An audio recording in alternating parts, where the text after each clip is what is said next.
Hello YouTube, we're back. How's everyone doing? Quick video today. We're going to talk about 3 resources that I think can help anyone improve. These are the 3 things I'll turn to whenever I want to learn a new game or something, just as a reminder. I've probably mentioned a lot of the points in some of these videos in my own videos because obviously I share a lot of improvement tips around here. Either way, let's get started. The first one, learning how to learn by Armada. I'm going to link all these in the description.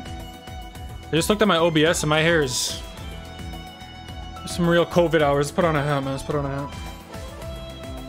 Alright. Yeah, sorry about that. I don't like looking at my COVID time skip hair, you know? It's not nice. Anyway, learning how to learn by Armada.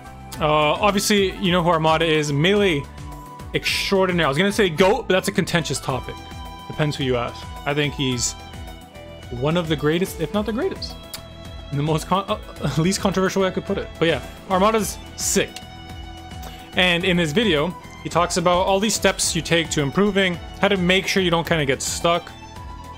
And I think Armada's someone you can learn from, right? If you really think about it, this guy, Armada, lived in Sweden, had to take like an hour bus or something just to play friendlies, while everyone's in like SoCal, just like 2 steps beside them, there's a friend there, and then all this other stuff. You know what I mean? Like, he had to find some good ways to learn. So, yeah, take it from him.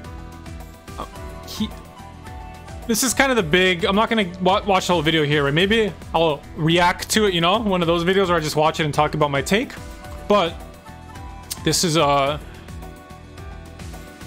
main thing where you have to do all 4 of these. You have to experience, which kind of means play the game, reflect, right? Watch your replays, or just think about what went wrong, think about it. What went wrong? What could I do better?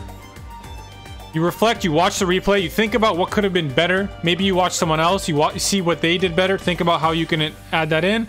You start applying it. He talks about in this video that when you play friendlies, do stupid shit that you're not sure exactly how it works yet, right? If it does, not stupid shit obviously, but if it doesn't work, you at least learn that it doesn't work. Take the lights off real quick.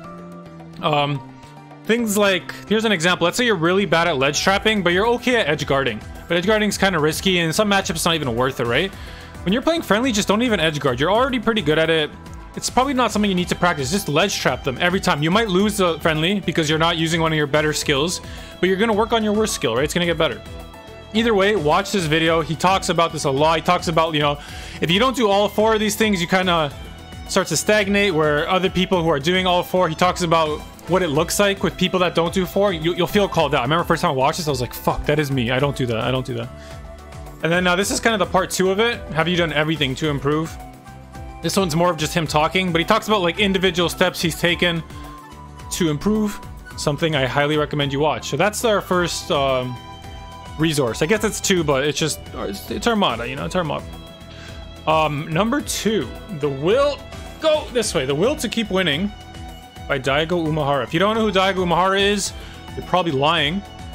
It's not even on Amazon. But yeah, Daigo is a Street Fighter GOAT. Like, he's really good at older Street Fighter games, was unbeatable in Street Fighter 4 for a while, is looking in top shape in Street Fighter 5 now. How old is he? He's 39 now, and he just won a Japanese Invitational. For those of you that do not know, Japan is usually one of the best region in Street Fighter. Sometimes an American or a Korean will be the best player, but as like depth, Japan's always got it. And there was an Invitational of the best Japanese players 2 weeks ago, and Daigo won at 39. This guy knows how to improve. He knows how you can find the will to keep winning. I really recommend this book. I remember when I first read it. I read it in between Smash 4 and Smash Ultimate. I was just like at work and I got it, and my friend let me borrow it and I started reading it. And I was just like, holy shit, I just want to get good at something now. Like, I just wanted to like improve at my life, you know what I mean? Like, he gets you thinking about how to be better at almost anything. He applies it to many different skills. And he tells you how he got better, how he thinks he's a slow learner, right? A lot of people think, oh, I'm a slow learner, so I can never catch up. Daigo is a self-proclaimed slow learner, and he's caught up to everyone. He wasn't that good at Street Fighter 5 when it first came out, actually. I don't know how many people follow Street Fighter 5. He wasn't great. He wasn't even playing for a while. And he was entering, he was like, okay. He was like, maybe he hit top 32 at majors and whatnot. But most of it you could tell was just his fundamentals from older Street Fighter games. Now he started grinding it. He's one of the best players in the world now. Possibly the best, who knows? We'll see when Capcom Cup starts. Really recommend this book. Could not say it enough. And let's get to the last one, not waste any time. What to do when you are stuck not improving by Skyline. So if those of you that do not know, Skyline is a individual, that's what he looks like, great guy, who he plays a bunch of different games and he almost always reaches like the top echelon, right? Like the top 1% in Hearthstone, Overwatch, whatever. And he has a lot of great tips on his channel overall. This is another go on how expectations lead to winning. There's another one about him like saying this is what I do to hit top 1%, whatever. But I think this one's the best because it's the most applicable, very obvious answers. He talks about replays and how like if I watch, let's say I'm trying to learn Menat in Street Fighter because I am and I kind of suck. If I want to be good at Menat, chances are there is so much data out there that lets me skip grinding hours and hours of Menat to find out how she works. And what is that data? It's a guy named Sako, who's the best Menat player in the world. If I just sit there and watch his VODs and I handpick things to look out for, what does he do in disadvantage? What does he do when he anti-airs? What does he do when he gets anti-aired? What if people keep jumping? How does he deal with that? And I just write all this shit down, and then I go to my own replays and I compare it. Like, do I do these things? No.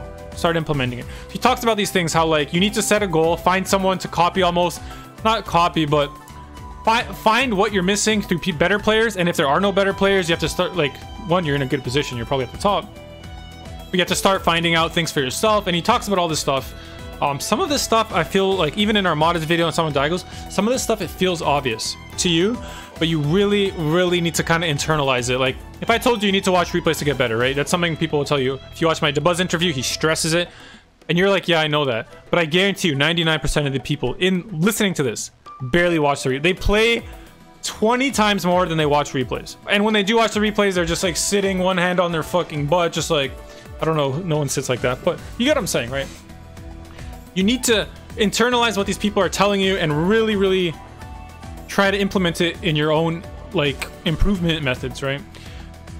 I said right way too many times there. Anyway, those are my 3 best resources as of now. There's other ones, right? There's the Inner Game of Tennis, which I showed you guys before. That's kind of a big one from PPMD, always recommends it. The Art of Learning, another book that PPMD recommends a lot and I really liked. So yeah, get to improving. I'll link all these in the description. If you have any questions about things that you'd like to ask me, any future ideas, just comment down below. I would appreciate a like and a subscription. Thank you. Have a great day, everyone. Stay beautiful.